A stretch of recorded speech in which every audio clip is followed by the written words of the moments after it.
Episode की शुरुआत ठक्कर के भुलेश्वर में दही हांडी प्रतियोगिता में जाने से होती है, जहां से उनकी यात्रा शुरू हुई थी। आयोजक रजत का गर्मजोशी से स्वागत करते हैं। रजत उस जगह को देखता है और सोचता है कि कैसे अतीत में उसने हर्ष का प्रतियोगिता में स्वागत किया था। हर्ष ने अपनी पत्नी को फंसाने के लिए स्थिति का इस्तेमाल किया। हर्ष आशिका को भुलेश्वर लाता है। आशिका हर्ष से पूछती है कि वह उसे इस स्थान पर क्यों लाया। हर्ष का कहना है कि उसे लोगों को ये दिखाने की जरूरत है कि वह शून्य से क्या बन गई है और यह रोमांचकारी होगा।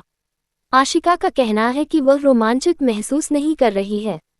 आयोजकों ने घोषणा की कि इस प्रतियोगिता में 2 प्रायोजक उपस्थित होंगे, एक रजत और दूसरा हर्ष गुजराल।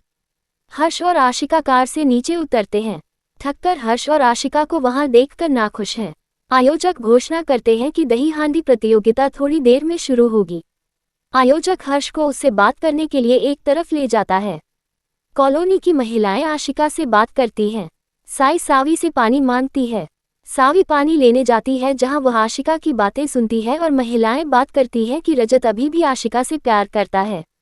तारा सावी को उनके पास ले जाती है और उन्हें बताती है कि रजत अपनी पत्नी सावी से प्यार करता है, आशिका से नहीं।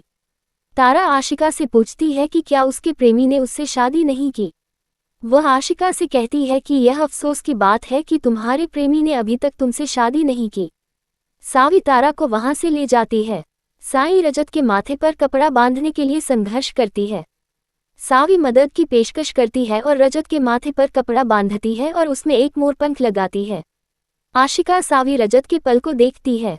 वह असुरक्षित महसूस करती है। राजू भाग्यश्री की उपस्थिति को याद करता है और सोचता है कि अगर भाग्यश्री यहाँ होती तो उसे खुशी होती। साई रजत से कहती है कि वह अच्छा दिख रहा है। रजत साई से वादा करता है कि वह उसके लिए दही का बर्तन तोड़ देगा। प्रतियोगिता शुरू हो गई है। रजत दही के बर्तन को तोड़ने के लिए मानव पिरामिड पर चढ़ता है। ठक्कर का परिवार रजत के लिए जयकार करता है। हर्ष भी पिरामिड पर चढ़ गया और रजत को बाधित किया। रजत हर्ष से पूछता है कि क्या वह उसके हाथों हारने आया था। हर्ष रजत से पूछता है कि क्या उसे याद है कि अतीत में क्या हुआ था। रजत सोचता है कि कैसे उसने हर्ष आशिका को जन्माष्टमी के दिन उसे धोखा देते हुए पकड़ा। हर्ष रजत से कहता है कि साई उसकी और आशिका की बेटी है, इसलिए रजत को उसका सिर बर्तन पर फोड़ देना चाहिए और साई को अपनी बेटी होने का दावा करना बंद कर देना चाहिए। रजत सदमे में गिर जाता है। हर्ष बर्तन तोड़ देता है। परिवार के सदस्य रजत को घेर लेते हैं और पूछते हैं कि क्या वह ठीक है। हर्ष ने सायशा को दुखी न होने के लिए कहा। वह कहता है कि उसने उसके लिए माखन मिश्री खरीदी है। सई ने इसे लेने से इनकार कर दिया। आशिका सई से कहती है कि प्रसाद को अस्वीकार करना अच्छा नहीं है। सावी सई को प्रसाद स्वीकार करने के लिए कहती है। हर्ष सई को खुद माखन मिश्री खिलाता है। आयोजक कहता है भगवान का शुक्र है रजत सर ठीक हैं। वह प्रतियोगिता जीतने के लिए हर्ष को बधाई देता है।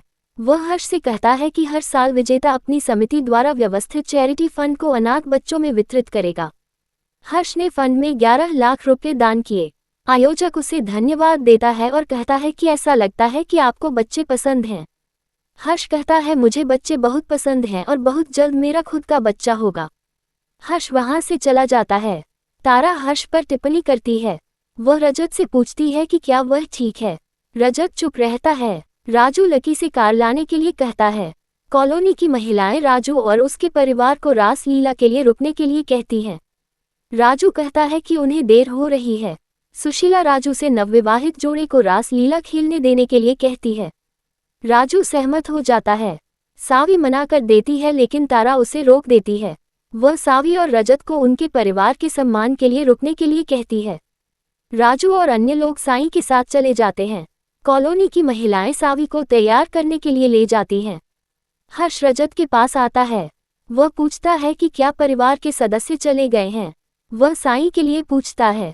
रजत उसे साई का नाम न लेने की चेतावनी देता है।